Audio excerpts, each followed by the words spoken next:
അങ്ങനെ അല്ലാഹു സുബ്ഹാനഹു വ തആല ഒട്ടകത്തെ നാഖത്തുല്ലാ എന്നാണ് വിശേഷിപ്പിച്ചത്, നാഖത്തുല്ലാഹി എന്നാണ് വിശേഷിപ്പിച്ചത്. അതിനോടുള്ളൊരു ബഹുമാനവും അഥവാ അതിൻ്റെ ഒരു മഹത്വവും അവരതിനോട് സ്വീകരിക്കേണ്ടുന്ന സമീപനങ്ങളുമൊക്കെയാണ് ആ പ്രയോഗം നമുക്ക് പഠിപ്പിച്ചു തരുന്നത്. ആ ഒട്ടകത്തെ അവരെന്ത് ചെയ്തു? അവർ തീരുമാനമെടുത്തു. അവരിലെ ഒരു 9 അംഗ സംഘമുണ്ടായിരുന്നു. നാട്ടിലെ ഗുണ്ടാ സംഘമായിരുന്നു അവർ. ആ കാലഘട്ടത്തിലേ ഉണ്ട് കൊട്ടേഷൻ ടീമും ഗുണ്ടാ സംഘമൊക്കെ എല്ലാ നാട്ടിലും. അപ്പോൾ ആ കാലഘട്ടത്തിലുണ്ടായിരുന്ന ഗുണ്ടാ ടീമാണ്.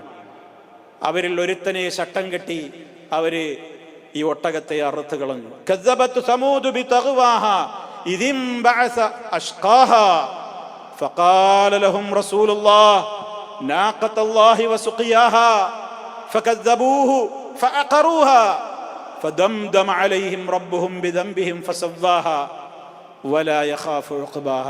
സൂറത്തു ശംസ് വശംസി വളുഹാഹ. നമുക്ക് മനപ്പാടുള്ള അധ്യായം.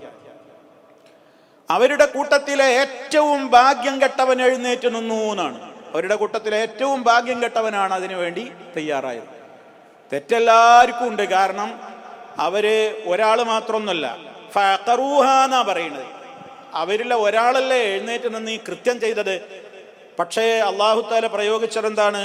ഫഖറുന്നാഖത്താന്ന് ഖുർആൻ പറയുന്നുണ്ട് പല സ്ഥലങ്ങളിലും. വഖറൂഹാന്ന് സൂറത്തു ശംസിലും പറഞ്ഞു.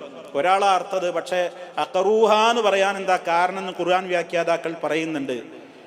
ഇത് അറിവിന്റെ നേരത്തെ ഇതിനെ അറുക്കാൻ തീരുമാനമെടുത്തപ്പോൾ ഈ നേതാവ് അടക്കമുള്ള ആളുകൾ ജനങ്ങളോടൊക്കെ പോയി ചോദിച്ചു, നിങ്ങൾക്ക് ആർക്കെങ്കിലും എതിർപ്പുണ്ടോ? നിങ്ങൾക്കൊക്കെ സമ്മതം ഉണ്ടെങ്കിലേ ഞാനത് ഏറ്റെടുക്കുള്ളൂ.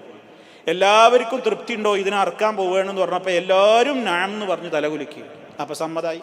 അപ്പൊ അതുകൊണ്ട് സംഗതി ഒരാളെ അർത്ഥമെങ്കിലും ഖുർആൻ പ്രയോഗിച്ചതെന്താ? ഫഖറൂഹ. അവരാ ഒട്ടകത്തെ അറുത്ത് കളഞ്ഞു. അറുത്തതോടുകൂടി ഒട്ടകത്തെ അവർ അറുത്ത് കളഞ്ഞു, അറുകൊല നടത്തിയതിനെ. ആ സമയത്ത് ശിക്ഷയെക്കുറിച്ചുള്ള മുന്നറിയിപ്പ് കൊടുത്തു. ഇനി നിങ്ങൾക്ക് 3 ദിവസമാണുള്ളത്. തമത്തഉ ഫീ ദാരികും സലാസത അയ്യാം ദാലിക വഅദുൻ ഗൈറു മക്ദൂബ്. ഇതാ വരാൻ പോകുന്നു കടുത്ത ശിക്ഷ. നിങ്ങൾ അല്ലാഹുവിനെ ധിക്കരിച്ചിരിക്കുന്നു. നിങ്ങൾ അല്ലാഹുവിന്റെ ഒട്ടകത്തെയാണ് അറുകൊല നടത്തിയത്. അതുകൊണ്ട് തമത്തഉ ഫീ ദാരികും, നിങ്ങളുടെ വീടുകളിൽ നിങ്ങൾ സുഖിച്ചു കഴിഞ്ഞോളൂ. ദാ സലാസത അയ്യാം, ഡെഡ് ലൈൻ പ്രഖ്യാപിച്ചു. 3 ദിവസം. അതിലപ്പുറം നിങ്ങൾ ഈ ഭൂമിയിലില്ല. ദാലിക വഅദുൻ ഗൈറു മക്ദൂബ്. ഇതൊന്നും ഒരു കളവും ചേരാത്ത ശുദ്ധമായ നിലക്കുള്ള കരാറാ. കാണാം, അനുഭവിച്ച് കാണാം. അവരതിനെയും കളിയാക്കി. എന്നാ വരട്ടെ, എന്നാ കാണട്ടെ എന്നൊക്കെ പറഞ്ഞു. അത് മാത്രല്ല, ഒട്ടകത്തെ അറുകൊല നടത്തിയ അതിൻ്റെ ശേഷം പിന്നെ അവർ വീണ്ടും യോഗം ചേർന്നു.